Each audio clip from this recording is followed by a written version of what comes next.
Okay, this is 4.8 Earth's Geography and Climate. So today we're going to describe how the Earth's geography affects weather and climate. So far we've talked about how the differential heating of the Earth leads to differences in weather and climate. We've talked about the Coriolis effect and how that impacts the way our winds blow, creating these Coriolis convection cells. Now we're going to look at the rain shadow effect and how the ocean regulates climate. So let's begin by talking about the ocean. So weather and climate are affected not only by the sun's energy, but by geologic and geographic features such as mountains and ocean temperatures. What we know is that water has a higher specific heat than air. What this means is it takes more energy to increase the temperature of water by 1 degree than it does in the air. This also means it takes longer for the water temperatures to decrease by 1 degree compared to the air. And what this looks like is greater temperature variations in areas that are further away from the coast. So we see temperate conditions in areas that are closer to the coast. They don't experience big swings in temperatures throughout the day. We also can connect this differential heating with the water currents. We see this thermohaline circulation here. And if we look right here, we've got the the Gulf Stream, sorry. Jet stream is air. The Gulf Stream, which goes from Florida across to the UK. And this warm water that moves across the Atlantic Ocean brings with it moist air. And this moist air gets released when it gets by the UK, causing the UK to have warmer and frequently wet seasons. This current then continues north, where it cools, it sinks, and travels south back down along the coast. This same water, now that it is cooler, passes by the coast of Africa.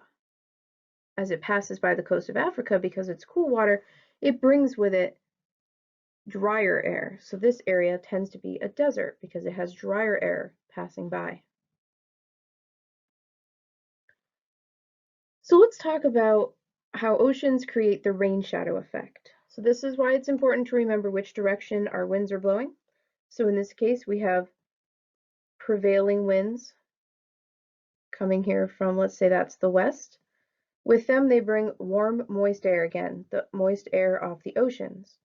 As the warm, moist air moves towards the mountain, as it increases in elevation and altitude, that rising air cools and condenses, and because it condenses, it can hold less moisture, and there, as a result, we get rain. So we can see on this part of the mountain, we get lots of vegetation, and that's because the air is cooling, condensing, and raining on this side of the mountain.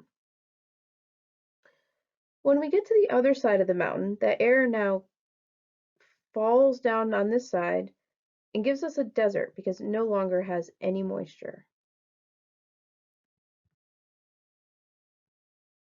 We can see this in a real life example by looking at a rainfall map of the state of Washington. We can see there's a pretty great delineation here between the higher rainfalls and these very low rainfalls. And we see our winds are coming from the west. So these are our easterly winds blowing across the United States. And if we were to look at an actual map, and if we go back and look at an actual map of the rainfall, you can see that the rain is very intense here along the mountain range and not so much in the desert. Oceans also give us lake effect snow, and this happens in areas that are near lakes where the wind blows across the lake, bringing that moist air coming off the water, meeting with the very cold air from wintertime. They meet together and they dump a lot of snow right on this side of the lake. We can see this in around the Great Lakes in Buffalo area. Our winds are coming from over here. You can see with them, they're bringing that cold air from the winds, the warm air from the water together. They meet with all of these lake effect snow areas. So to summarize, our goal was to describe how Earth's geography and climate affect weather. what we discovered is that in addition to the sun's influence on global weather and climate patterns, Earth's geography also plays an important role. We get rain shadows, which are areas of the land that become drier because of areas of higher elevation, blocking precipitation from reaching the land on the other side of the mountain. We've also learned that the circulation of ocean currents is responsible for the weather in certain regions.